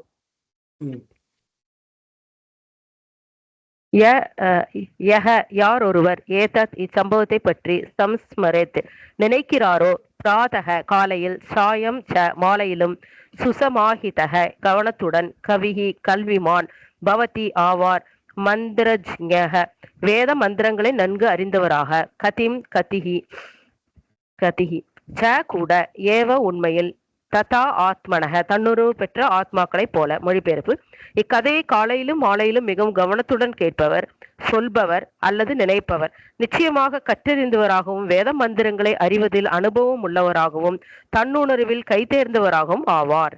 பாருங்க, இதுதான் பலஸ்ருதி. அவ்வளவு அழகான பலஸ்ருதி பாருங்க. நம்ம இது எப்பவுமே நம்ம நினைச்சுக்கிட்டே இருக்கணும். இந்த இந்த ஏதாவது ஒரு விஷயத்துல நமக்கு வந்து சிக்கல் வருது, சவாலான விஷயமா இருக்கு, ஒருத்தருக்கு ஒருத்தர் சண்டை போட்டுக்கிறாங்க, அந்த மாதிரிலாம் ஏதாவது நடந்ததுன்னா இந்த மாதிரி முழு நம்பிக்கையோட நம்ம வந்து பாகவத்துல உள்ள இந்த கதையை வந்து நம்ம ஸ்மரணம் பண்ணி அதுல உள்ள கருத்துக்களை வந்து நம்ம எசன்ஸை வந்து நம்ம எடுத்துக்கிட்டு, சாரத்தை எடுத்துக்கிட்டு நம்மளுடைய வாழ்க்கையில நம்ம நடைமுறைப்படுத்தணும்னா என்னென்ன நடக்குது? நம்ம கற்றறிந்தராகவும் எல்லா வேத மந்திரங்களுடைய உண்மையான கூற்று, வேத மந்திரத்துடைய கூற்றெல்லாம் சாதாரணமா யாராலையும் சொல்ல முடியாது. ஏன்னா அவ்வளோ இருக்கு. வேதாந்த சூத்திர ஜன்மாத்தியத்தை அசியத்தக அப்படின்னு அந்த ஒரு கூற்றுக்கே ஒரு முழு புக்கு இருக்கு. அதாத்தோ பிரம்ம ஜிக்யாசா அப்படின்றது அதுக்கு ஒரு பெரிய புக்கு ஃபுல்லாக ஒரு அர்த்தம் சொல்லலாம். அவ்வளோ இருக்கு விஷயங்கள். சிம்பிளா இந்த கதையை கேட்டு அது மட்டும் நடந்துக்கிட்டோம்னா பாருங்க, அவ்வளோ விஷயங்களும் நமக்கு வந்து வேதஷ்ட சர்வே ரகமேவ வேதோ வேதாந்தத்துக்கு வேத விதேவ சாகம்னு சொல்றாரு இல்லையா? நம்ம பகவான் இந்த மொத்த சாப்டர்ல இந்த மொத்த 12 ஸ்லோகத்துல எங்கேயுமே நீங்க பகவானை பார்க்க முடியாது. ஐ மீன் பகவான் வந்து பிசிக்கலா வரல. ஆனா இந்த ஒவ்வொருத்தருடைய குணத்தின் மூலமாகவும் இந்த நமக்கு கொடுக்குற அந்த அட்வைஸ் மூலமாகவும் அந்த நமக்கு உபதேசம் கொடுக்குற அந்த உபதேசம் மூலமாகவும் பகவான் இருக்கிறார். என்ன பிரம்ம ஜானத்தை ஒரு பாகவத தர்மத்தை சிவனே சொல்லித்தரார். பாகவத தர்மம்னா பகவானை வழிபடுற முறை. இதுலதான் இதுல பகவானை வழிபடுற முறையே இந்த 12 ஸ்லோகத்தை எவ்வளவு அழகா சொல்லியிருக்காங்க பாருங்க. இது வந்து மற்றவங்களாம் என்ன இந்த மாதிரி நடந்துக்கிறாங்களா, நம்மளும் எதுக்கு நடந்துக்கணும் அப்படின்னா நம்ம நினைச்சிட்டு இருந்தோம்னா நம்மளால வந்து முன்னேற முடியாது. தர்மம் நம்மளை ரக்ஷா பண்ணாது. யாருமே தர்மத்தை வந்து கடைபிடிக்கல, நான் எது கடைபிடிக்கணும், நானும் கடைபிடிக்க மாட்டேன் அப்படின்னு சொன்னா அது ஆன்சர் கிடையாது. நம்ம தர்மத்தை கடைபிடிக்கிறது வந்து நம்மளுடைய கர்மால போய் சேரும். இன்னொருத்தவங்க தர்மத்தை கடைபிடிக்கிறது அவங்களுடைய கர்மால போய் சேரும். இப்ப அவங்க தர்மத்தை கடைபிடிக்கல அப்படிங்கிறதுக்காக கடைபிடிக்கலன்னா அவங்களுக்கு அதுக்கான ரியாக்ஷன் கிடைக்கும். இப்ப அவங்க வந்து கடைபிடிக்கலங்கிறதுக்காக நானும் கடைபிடிக்க மாட்டேன் அப்படின்னு சொன்னா நமக்கு அந்த ரியாக்ஷன் வரும். அந்த கர்மத்தினுடைய வினை, கர்ம வினை வரும். அது நம்ம எப்பயும் முழுசா தெரிஞ்சுக்கணும். ஸோ இந்த ஸ்லோகம் பாருங்க, இந்த 12 ஸ்லோகத்துல இந்த கதை போகுது. எதுக்கு வந்து இவருடைய கதை இவ்வளவு சொல்றாங்கன்னா, இந்த மாதிரியான குணமுள்ள நபகன் நாபாகனுடைய வம்சத்துல அடுத்தது நாபாகனுடைய மகனாக அம்பரீஷ மகாராஜ் தோன்றுகிறார். அம்பரீஷ மகாராஜனுடைய முக்கியமான ஒரு பெருமையே ஒரு நாபாகருடைய மைந்தனா இருக்கிறது தான். அதுதான் நாபாகருடைய பெருமை. அவர் அந்த அளவுக்கு அவருக்கு வந்து அவருடைய ஆன்மீக குணங்கள் வந்து அவ்வளோ போற்றப்பட்டிருக்கிறது. அதனாலதான் இந்த கதையை வந்து நம்ம ரொம்ப தீர்க்கமா படிக்கணும், ஆழமா படிக்கணும். படிச்சு அதை நம்மளுடைய நடைமுறையிலையும் கொண்டு வரும். சரியா? சரி, இதனால நான் நிறுத்திக்கிறேன். இன்னொரு அழகான ஒரு கதை இது ரிலேட்டடா மகாபாரதத்துல இருக்கு, அது சொல்லணும்னு நினைச்சேன். அது நம்மளுடைய அடுத்தது இதுல தான் பார்க்க முடியும். இன்னைக்கு நேரம் இருக்காது. யாருக்காவது கேள்விகள் கருத்துக்கள் இருந்ததுன்னா நெக்ஸ்ட் ஒரு 2-3 நிமிஷத்துக்கு நம்ம வந்து பேசி முடிச்சிடலாம். இன்னைக்கு இன்னையுடைய பாகவத சர்ச்சை. யாருக்காவது கேள்விகள் கருத்துக்கள் இருக்கா?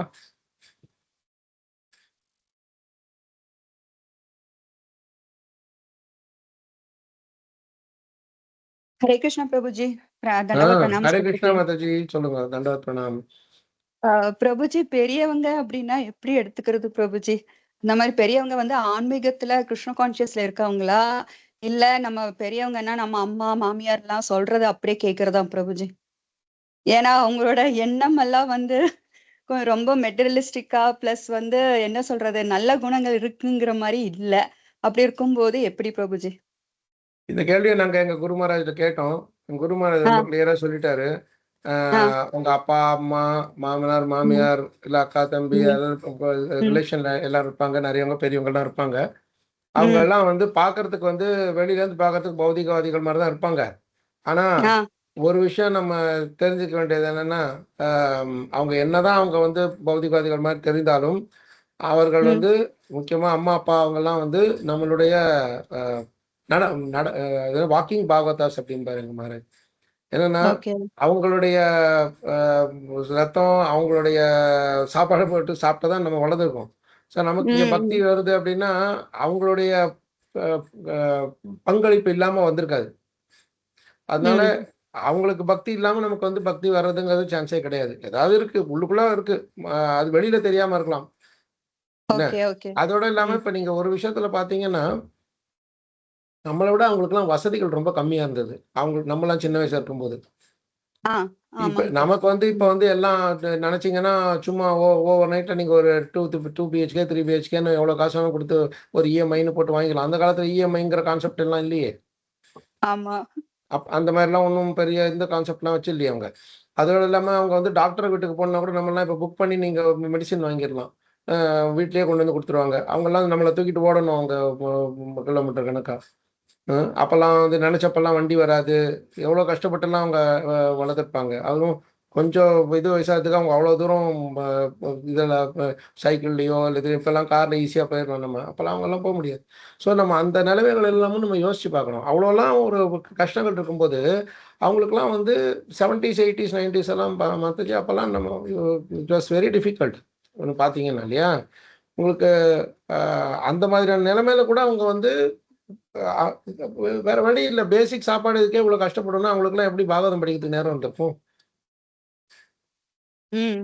எஸ் இப்ப நம்ம பிரபுஜி. ம். எப்பவுமே நம்ம இந்த பாகவத வழியில இருக்கும்போது, மத்தவங்களுடைய அதாவது put your legs in other shoes அப்படிம்பாங்க. ம். ம். தமிழ்ல எப்படி ம். சொல்றதுன்னு தெரியல. நம்மள வந்து அவங்களுடைய நிலையில இருந்து பார்க்கணும். ம். ம். அப்பதான் அது தெரியாம நம்ம வந்து, இவங்க என்ன இப்ப பாரு டிவி பார்த்துட்டு இருக்காங்க. இவங்க என்ன இவங்க இப்ப பாரு நியூஸ் கேட்டுட்டு இருக்காங்க. அப்படின்லாம் நம்ம வந்து ம். வ ம். ப இது பண்ண முடியாது. அப்படி பார்த்தா நமக்கு அடுத்த ஜெனரேஷன்ல வர பசங்கலாம் இன்னும் அதை விட மோசமாலாம் உட்காந்துட்டு இருக்கு. மொபைல தவிர அதுங்களால வேற இல்லவே இல்லையே. ஆமாங்க பிரபுஜி. ம். ஸோ இது இது இது எல்லாமே வந்து நம்ம சவால்களான விஷயங்கள். கரெக்ட்டா? அதனால ம். நம்ம வந்து எல்லாரையுமே வந்து சரி அவங்களால முடிஞ்ச அளவுக்கு அவங்க ஏதோ பக்தி பண்ணிட்டு இருக்காங்க. அது ம். அப்படின்ற மாரி நெனைச்சுட்டு, நம்ம அவங்கள வந்து அவங்க சொல்ற கூற்று எல்லாமே வந்து நமக்கு வந்து ஏற்றக்கூடியதாக இருக்காது. ம். என்ன? ம். ஆனா, ஆமா. அவங்கள எதிர்த்து பேசாம இருக்கலாம் நம்ம. Okay okay. அவங்கள அவமரியாதை பண்ணாம இருக்கலாம். ம். நீங்க பார்த்தீங்கன்னா, பிரகலாதரும், ஹிரண்யகசிப்புவும் டோட்டல் ஆப்போசிட் இது பிலாசபி. ம். அவங்க அப்பா ஹிரண்யகசிப்பு வந்து முழுக்க முழுக்க நாஸ்திக பிலாசபி. அ நான் தான் எல்லாம் அப்படின்னு நினைக்கிறது. பிரகலாதர் முழுக்க முழுக்க பக்தி. ஆனா நீங்க கடைசி வரைக்கும் பார்த்தீங்கன்னா, பிரகலாதர் ஒரு தடவ கூட அவங்க அப்பாவ அவமானப்படுத்தல. 2வது அவர்கிட்ட போயிட்டு அவர் வந்து ப்ரீச்சிங் பண்ணல. நீ வந்து இது பண்ணணும், நீ அது பண்ணணும் அப்படிலாம் சொல்லல. அவர் கேட்கிற கேள்விக்கு பதில் சொன்னாரு. அவ்வளோதான். எஸ் பிரபுஜி. எஸ். சொல்லுங்க Prabhuji. So the point is நம்ம வந்து எதிர்த்து ஒவ்வொரு தடவையும் எதிர்த்து ஆர்கியூ பண்ணி அந்த மாதிரிலாம் பண்ணிட்டு இருக்க வேண்டிய அவசியம் இல்ல. அவங்க சொல்றாங்களா ஏதோ இதுதான் கரெக்ட், அதுதான் கரெக்ட். அவங்கவங்களுக்கு ஒரு ஒரு கன்க்ளூஷன் இருக்கும். அவங்களுடைய ம். ம். கன்க்ளூஷன் அப்படியே வச்சுக்கோங்கன்னு சொல்லிட்டு நீங்க அதில அஃபெக்ட் ஆகாம இருக்கணும். அதுதான் மெயின். அவங்க கிட்ட போயிட்டு ஓகே நீங்க ஓகே. எப்படி இத சொல்லலாம்? இதுதான் பெருசு, அதுதான் பெருசு. உங்களுக்கு ஒண்ணும் தெரியாது. அப்படின்னா நம்ம போய் பேசினோம்னா, அனாவசிய ச வேஸ்ட் ஆஃப் டைம் தான். சண்டை சச்சரவு தான் வரும். அண்டர்ஸ்டுட் இல்லையா? பிரபுஜி. அதனால ம். நம்ம எப்பவுமே வந்து நம்மளுடைய எஸ்பெஷலி முழுக்க நமக்கு ரொம்ப நெருங்கி இருக்கவங்களுக்கு வந்து நம்ம மேல அந்த அளவுக்கு அ என்ன சொல்றது? நம்மள அவ்வளோ விஷயம் புரிஞ்சுக்க மாட்டாங்க. அவங்க சின்ன வயசுலேருந்து நம்மள ம். பார்த்துருக்காங்க. சின்ன ம். குழந்தையிலேருந்து நம்ம ம். வளர்ந்து வரத பார்த்துருப்பாங்க. இல்ல ம். நம்ம வீட்ல நடந்துக்கிற விதெல்லாமும் பார்த்துப்பாங்க. இல்ல நான் வந்து ம். வீட்ல மாமியார் நீ எப்படி நீ சொல்றத நான் ஏன் கேட்கணும்? அப்படிங்கிற அந்த எண்ணம்லாம் கூட இருக்கும். அதெல்லாம் அவங்களுடைய ம். ம் சுபாவம் தான். நம்ம எல்லாருடைய சுபாவத்தையும் நம்மளால மாத்திட்டு இருக்க முடியாது. ஆனா ம். நம்ம முடிஞ்ச ம். வரைக்கும் மத்தவங்கள வந்து எந்த விதமான அ ம் அ தப்பான கண்ணோட்டத்தையும் ஒரு ஒரு அபிப்பிராயம் வச்சுக்கிறது. நம்ம உடனே ஒரு ஃப்ரேம் ஃபார்ம் பண்ணிடுவோம். இவங்க இப்படிதான் ம். அப்படின்னு சொல்லிட்டு. அந்த ம். மாரி ஃபார்ம் ம். பண்ணாம, நம்ம ம். அதான் சொல்றேனே, எவ்வளோக்கு எவ்வளோ நம்ம பக்தியில பாருங்க இந்த இந்த கதையில பார்த்தீங்கன்னா, அந்த நாபாகர் வந்து அவங்களுடைய அண்ணன்கள் யார் மேலயும் ஒரு அபிப்பிராயம் ஃபார்ம் பண்ணல. ஆமா. ம். நீங்க ஏமாத்திட்டீங்கன்னு அவங்க அப்பாவே சொல்றாரு. இவங்கலாம் ஏமாத்திட்டாங்கன்னு அவங்க அப்பாவே சொல்றாரு. அப்ப கூட அந்த அபிப்பிராயத்த அவர் ஃபார்ம் பண்ணல. ம். ம். ம். ரைட்டா? 2வது அவங்க அப்பா மேலேயும் ஒரு அபிப்பிராயம் ஃபார்ம் பண்ணிட்டார். நீங்க என்ன சொல்றீங்க சும்மா எனக்கு ஒண்ணு அங்க இங்க நலைய விட்டுட்டு இருக்கீங்க அப்படின்னு சொல்லி அந்த மாதிரியும் ஃபார்ம் பண்ணிட்டாரு. சிவன் மேலேயும் அபிப்பிராயம் ஃபார்ம் பண்ணிட்டார். என்னது இது இவரு எல்லாத்தையும் விட்டு கொடுத்து அவர் எது மேலேயுமே பற்று இல்லாம இருக்கவர் எனக்கு வேணும் போற அப்படின்னு சொல்லிட்டு எது வந்ததோ அது எந்த விதமான இதுவும் எது தனக்கு வருதோ தானா வர்றதை வந்து எந்த விதமான ஒரு காழ்ப்புணர்ச்சின்னு சொல்லுவாங்க இல்லையா, ஒரு வெறுப்போடையோ ஒரு இது மூலையோ என்ன இவ்வளவுதான் கிடைச்சது அப்படின்னு ஒரு அதிருப்தியோடையோ அப்படிலாம் இல்லாம சந்தோஷமா ஏத்துக்கிட்டாரு. அதனாலதான் பாருங்க, இவரு மட்டும் இல்ல, இந்த கதை நடந்து பல கோடி வருஷங்கள் ஆயிடுச்சு. பலசுத்தியை பாருங்க, நம்ம பலசுத்தி மூலமா தான் நம்ம அதுல அந்த அந்த சம்பவத்துல இருக்கவங்களுடைய கேரக்டர்லாம் நம்ம புரிஞ்சுக்கணும். அந்த சம்பவத்துல இருக்க அந்த கேரக்டர் நபகர், நாபாகர், சிவபெருமான் இவங்க எல்லாருடைய சக்தி என்னன்னா, அவங்களுக்கு மட்டும் அந்த இது கிடைக்கல. அதை கேட்கறவங்க, அது மத்தவங்களுக்கு சொல்லி தரவங்க, அதுபடி நடந்துக்கிறவங்களுக்கும் அவங்களுக்கு என்ன சக்தி, எதுக்கு என்ன பரப்பிரசாதம் கிடைச்சோ அதெல்லாம் நமக்கும் கிடைக்கும். அப்பனா யோசிச்சு பாருங்க, அதுல இருக்கவங்க எவ்வளவு பவர்ஃபுல் கேரக்டர்ஸ்னு. தான் பாகவத்துல இருக்கவங்களாம் சாதாரணமானவங்க இல்லை. தேர் ஆல் சோ கிரேட் தட் அவங்களுக்கு மட்டும் அந்த மரப்பிரசாதம் கிடைக்கல, அவங்கள பத்தி கேட்டு ரசிச்சு அவரை வந்து மற்றவங்களுக்கு சொல்றவங்களுக்கும் அந்த சுபாவத்தை தனதாக்கிக்கிறவங்க இருக்காங்க இல்லையா, சுபாவத்தை ஏற்றுக்கிறவங்க இல்லையா, வாழ்க்கையில நடைமுறை கொண்டு வர்றாங்க இல்லையா, அவங்களுக்கு வந்து அங்க என்ன வரப்பிரசாதம் கிடைச்சா எல்லாம் நமக்கும் கிடைக்கும். அதுதான் முக்கியமான விஷயம். Thank you so much Prabhuji. ரொம்ப நல்லா எக்ஸ்பிளைன் பண்ணீங்க. தேங்க்யூ பிரபுஜி. ஹரே கிருஷ்ணா. ஹரே கிருஷ்ணா. ஷீலா மாதா ஏதோ நடுவில் சொல்ல வரலாங்கன்னு நினைக்கிறேன்.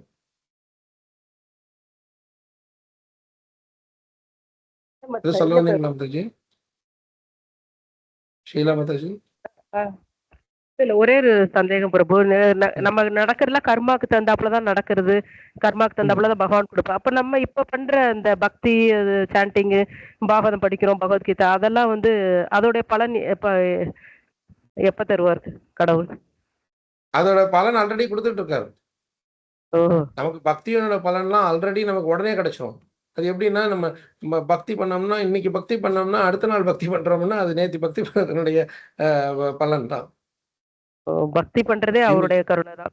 ஆமா, அந்த பக்தி இன்னைக்கு நான் பக்தி பண்றேன்னா இன்னைக்கு அப்புறம் நாளைக்கும் பக்தி பண்றேன் அப்படின்னா, இன்னைக்கு பக்தி பண்ண நேத்து பக்தி பண்ண இன்னைக்கு பக்தி பண்றேன்னா நேத்து பக்தி பண்றதுடைய பலன் தான் இன்னைக்கு பக்தி பண்றது. நேத்தி பாகவதம் போயிட்டோம், இன்னைக்கு பாகவதம் கேட்கணும் அப்படின்னா நேத்தி பாகவதம் கேட்டதனுடைய பலன் இன்னைக்கு பாகவதம் கேட்கணும். ஒழுங்கா கேட்டோம்னா அதுல ஏதாவது குறைக்கிற அது மாதிரிலாம் இருந்ததுன்னா பகவான் வந்து சரி நீ சரியா கேட்க மாட்டேங்கிற, நீ இப்போ பாகவதம் சொல்லித்தரவங்களையே வந்து இது பண்ற, அவங்களையே ஒரு அபிப்பிராயம் ஃபார்ம் பண்ற அப்படின்னு சொல்லிட்டு, இல்லை பாகவத்தை நீ சரியா புரிஞ்சுக்க மாட்டேங்கிற, இல்லை நீ தப்பா சொல்ற, உன்னுடைய ஓன் ஐடியா வச்சு நினைக்கிறேன் அப்படின்னா அடுத்த நாள் வந்து மாத்தி விட்டுருவேன். ஸோ நம்ம வந்து பாகவதத்துல வந்து நான் நிறைய கேட்டாச்சுப்பா, எனக்கு முக்கியமான வேலை இருக்கு இன்னைக்கு வேண்டாம் அப்படின்னு சொல்லிட்டு போயிடும். நீங்க சொன்ன மாதிரி பெரியவங்க கவனிக்கணும்னு நானும் குளிச்சுட்டு வந்து இந்த தோசை தாத்தாக்கு ஊத்தி கொடுத்துட்டு தான் அப்புறம் கிளாஸ்ல உட்காந்து 10 மினிட்ஸ் லேட் ஆயிடுது. கவனிச்சுட்டு தான் அப்புறம் நம்ம கிளாஸ் உட்காரணும் அப்படின்ட்டு, அதனால ஒரு 10-15 மினிட்ஸ் லேட் ஆயிடுச்சு எனக்கு. நான் இன்னைக்கு கிளாஸ் முழுக்க சொல்லிட்டு இருக்கும் போது நான் முழுக்க நினைச்சிட்டு உங்க வீட்டை அந்த பிக்சர் தான் நினைச்சுக்கிட்டு தான் சொன்னேன் இன்னைக்கு கிளாஸ் ஃபுல்லா. ஏன்னா வீட்டுல பிரபுடைய அத்திமேரோட அப்பா இருக்காரு, நான் பார்த்திருக்கேன். அப்ப நீங்க எப்படி சர்வ் பண்ணுவீங்கன்னு எனக்கு தெரியும். சோ அதனால அதை நான் வெளியில நான் சொல்லல, பட் அந்த மனசுக்குள்ள நான் நினைச்சுக்கிட்டே தான் நான் வந்து பேசுறேன். சாப்பிட்ற டைம் அவங்களுக்கு வெந்நீர் எடுத்து வச்சு சேர் போட்டு குளிக்க வச்சு அப்புறம் தோசையெல்லாம் ஊத்தி கொடுத்துட்டு அதுக்கப்புறம் கிளாஸ்ல 10 மினிட்ஸ் லேட் ஆயிடுச்சு தான்.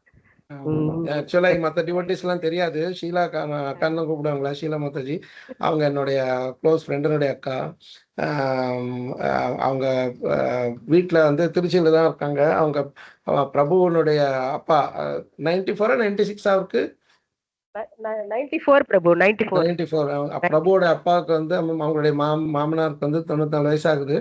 ரொம்ப அருமையான பக்தர் அவரும். அவங்களுக்கு வந்து மாதாஜி இப்போ வரைக்கும் அவ்வளோ மெட்டிகுலஸா ரொம்ப இதுவா கவனமா அவங்களுக்கு வந்து சேவை பண்ணிட்டு தான் எல்லா மற்ற இதெல்லாமும் செய்வாங்க. பாகவதம் படிக்கிறது, பாகவதம் படிக்கிறது அவ்வளோ ஸ்ட்ரிக்டா படிப்பாங்க. நிறைய பேர் தெரியும், இங்க இருக்கவங்க தமிழ் கிளாஸ் இருக்கவங்களுக்கு தெரியும் ரெகுலரா எப்படி படிச்சுட்டு இருக்காங்க அப்படின்னு சொல்லிட்டு. நான் ரீசெண்டா கூட போயிருந்தேன். சுதர்ஷனா ஆமா மாதாஜி தான் ஆரம்பிச்சு விட்டாங்க. 9 இயர்ஸா ம் படிச்சுட்டு இருக்கோம். ஆமா 9 இயர்ஸா படிச்சுட்டு இருக்காங்க அவ்வளோ அழகா. அந்த விடாம படிச்சுட்டு ஆமா அந்த நான் உங்க வீட்டோட அந்த அந்த என்ன சூழ்நிலை அந்த அட்மாஸ்பியர்னு சொல்லலாம் அதுவே ரொம்ப ஸ்வீட்டா இருக்கும். அவரும் வந்து இருக்கோம். பேசுவாரு. இப்போ அவங்க மாமனார் வந்து பேசுவார் அழகா. ஆமா ஆமா இவங்க இவங்க பிரபு மாதாஜியோட பிரபுவும் வந்து அந்த அளவுக்கு சர்வ் பண்ணுவார் அப்பாவுக்கு. இதெல்லாம் ரொம்ப ரேர் இந்த காலத்துல நம்ம பார்த்தோம்னா. இதெல்லாம் வந்து பேசிக்கலி இது எல்லாமே பாகவத தர்மம் தான். அதை நம்ம தெரிஞ்சுக்கணும். நம்ம வந்து ம். இல்ல வீட்டுல பாத்துக்கிறதெல்லாம் வந்து அது வேற கடமை. இது வந்து பாகவத தர்மம் வேற அப்படின்னு நினைச்சோம்னாலே அங்கேயே நம்ம ஃபெயில் ஆயிட்டோம். ம். ஸோ இது ரொம்ப முக்கியமான விஷயம். தேங்க்யூ மாதாஜி. நீங்க பேசுறது எனக்கு நான் அது சொல்லணும்னு ஓகே. நான் தேங்க்யூ. நான் மனசுல அது எனக்கு அப்படியே அந்த உங்க வீட்டுல உட்காந்து நான் கிளாஸ் எடுக்கிற மாதிரியே தான் இன்னைக்கு. தேங்க்யூ பிரபு. தேங்க்யூ. ஹரே கிருஷ்ணா. இதோட கண்டினியூட்டியா அந்த மகாபாரத கதையும் நம்ம வந்து அது ரொம்ப அழகான ஒரு கதை இருக்கு. அந்த கதையை நம்ம முடிஞ்சா வெள்ளிக்கிழமை கிருஷ்ணா வெள்ளிங்க நம்ம கண்டினியூ பண்ணும்போது பார்க்கலாம். சரிங்களா? இதோட இன்னைக்கு நிறுத்திக்கலாம். ஹரே கிருஷ்ணா. தொடர்ச்சியா கிருஷ்ணர் அலோவ் பண்ணாருன்னா அனுமதிச்சாருன்னா நம்ம வர வெள்ளிக்கிழமை நம்ம தொடர்ந்து படிக்கலாம். ग्रंथराज श्रीमद् भागवतम की जय, शील प्रभुपाद की जय, शील गुरुदेव की जय, अनंत कोटि वैष्णव की जय, निताय गौर प्रेमानंदे हरि हरि बोल। वंशकल्पतरुभ्यश्च कृपा सिंधुभ्यो च पतितानां पावनेभ्यो वैष्णवेभ्यो नमो नमः।